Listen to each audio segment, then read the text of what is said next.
शुभविवाह या मालिकेच्या येणाऱ्या भागामध्ये मालिकेमध्ये आता मात्र रणरागिणी बनून अभिजितच्या वेळेला आकाशवरती जबरदस्ती करून त्याचा अंगठा घेण्याचा प्रयत्न करत असतो।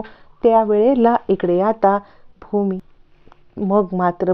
खूप मोठा तांडव करते। आकाशचा अंगठा घेण्यापासून अभिजितला थांबवण्यासाठी भूमीने आता अभिजितचं डोकं फोडलेलं असतं आणि खबरदार, जर का आकाशचा अंगठा घेतलास तर इथल्याही ते खून करेन असं म्हणत भूमी आता खूप चिडते। तिकडून दगड उचलत अभिजितच्या डोक्यात घालते। त्याच वेळेला इकडे आता मानसी आणि रघुकाका यांनी मिळून भन्नाट प्लॅन केलेला असतो। रघुकाकांनी दुसरं आता कागदपत्र, ज्या कागदपत्रामुळे रागिणीची कायमची उचलबांगडी होणार असते, ते कागदपत्र मानसीला दाखवताच मानसीसमोर सगळं आरशासारखं लख्ख असतं। आता मात्र रघुकाकांनी मानसीला सत्य सांगत मग रघुकाका आणि मानसी यांनी भन्नाट प्लॅन करत अभिजित आणि रागिणी यांचा आता कारनामे उघडकीला आणलेले असतात। पण त्याच वेळेला भूमी आकाशने लढा देत अभिजितची हकलपट्टी करत अंगठा देण्यासाठी साफ नकार दिलेला असतो। इकडे अभिजित मात्र आकाशला वेड्यासारखा शोधत असतो, पण त्याच्या हातातून दरवेळेला आकाश आणि भूमी निसटत असतात। अभिजितचा नुसता संताप होत असतो। प्रत्येक वेळेला हातातोंडाशी आलेला घास आपल्या हातून असा निसटून चाललाय, अभिजितला खूप राग येत असतो। या सगळ्यावरती तो आधी दुष्यंतची भेट घेऊन भूमी आकाशचा पत्ता घेऊन रागिणीला घेऊन आता तो चाललेला असतो त्या सोमणचाळीमध्ये त्याच वेळेला रघुकाका आलेले असतात, ते म्हणजे मानसी आणि त्यांचा ठरलेला प्लॅन वर्कआउट करण्यासाठी। मानसीला इतकं तर समजलेलं असतं की रागिणी काहीतरी चुकीचं करते आहे, म्हणजे भूमिताईच्या बाबतीत काहीतरी चुकीचं झालेलं आहे। मग ती विचार करते, रघुकाका का कारणासाठी इकडे आले होते ते कारण मला जाणून घ्यायला पाहिजे। आणि आता मानसी रघुकाकांना फोनवरती सत्य विचारते। रघुकाका सांगतात, तुम्हाला सांगू का, खरं तर मला आता या सगळ्यामध्ये भूमी मालकीणबाईंची भेट घेणं आवश्यक आहे। त्यावरती मानसी म्हणते, रघुकाका मला सत्य कळलं पाहिजे, काय सत्य आहे आणि का सगळेजण ताईच्या मागे हात धुवून लागलेत। मग रघुकाका मानसीला सगळं सत्य सांगतात। रघुकाका सांगतात, हे बघा मालकीणबाई, तुम्हाला माहीत नसेल पण तुम्ही व्हीलबद्दल ऐकलं होतं ना, जे व्हीलवरती पौर्णिमा मॅडमनी सह्या घेतल्या, खोट्या सह्या केल्या। यावरती मानसी म्हणते, त्या व्हीलचं काय? मग रघुकाका सांगतात, ते व्हील खरं तर रागिणीबाई साहेबांनी बनवलेलं आहे आणि प्रॉपर्टी स्वतःच्या नावावरती करून घेतली। ते व्हील फाडलं, पण त्यांनी दुसरं सुद्धा व्हील करून घेतलंय आणि त्यानुसार प्रॉपर्टी त्यांच्या नावावरती आहे। यावरती मानसी म्हणते, मग ताईला घराबाहेर काढले का? रघुकाका म्हणतात, हो, पण माझ्याकडे असे कागदपत्र आहेत ना की ज्या कागदपत्रामुळे हे सगळं पहिलं व्हील रद्द होईल आणि पहिले केलेले कागदपत्र रद्द होतील, पण त्या कागदपत्रांवरती भूमी आणि आकाशची सही असणं आवश्यक आहे। मानसी म्हणते, मग तुम्ही त्यांचा शोध घ्या की जयसिंगपूरमध्ये आपली ब्रँच आहे, त्यावरून मी तुम्हाला माहिती सांगू शकते।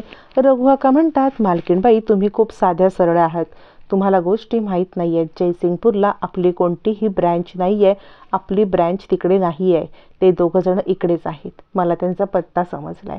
मानसी सांगते, ठीक आहे, मग रघुकाका मी पण तुमच्यासोबत येते।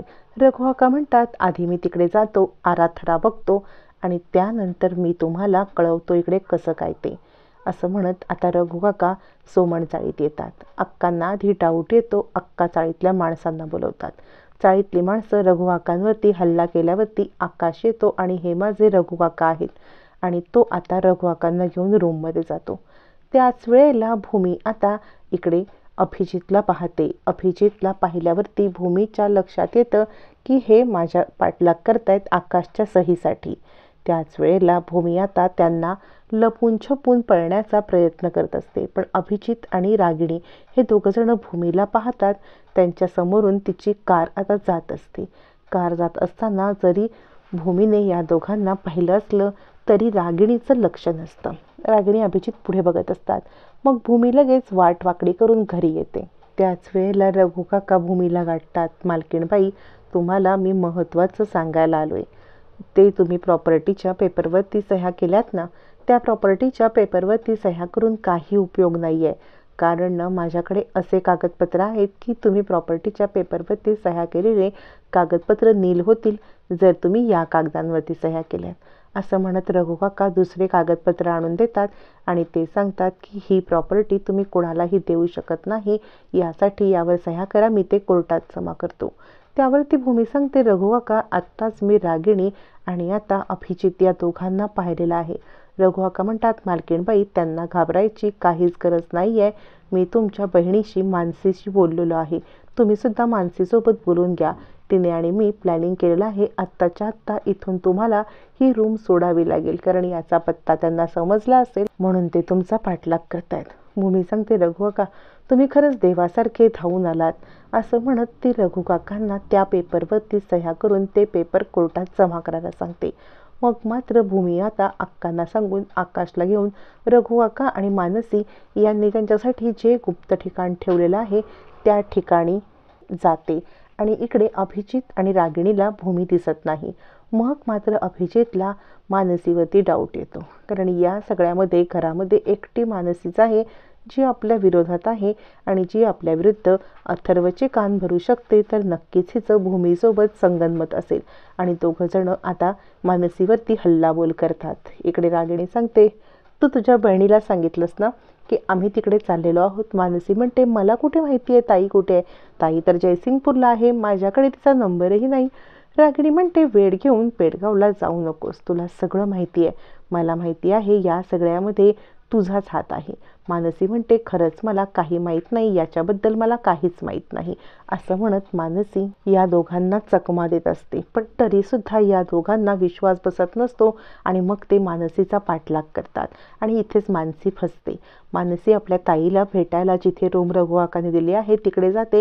हे दोघंजण पाठलाग करतात मानसीमार्फत. त्यांना आता पत्ता समजतो. मग त्या पत्त्यावरती भूमी आणि आकाश यांची सही घ्यायला अभिजित पोचतो. मग त्यावेळेला भूमीच्या हातात एकच शस्त्र उरतं, ते म्हणजे अभिजितला हकलवून लावून सही त्या वेळेपुरती कोर्टात कागद जमा होईपर्यंत न देणं.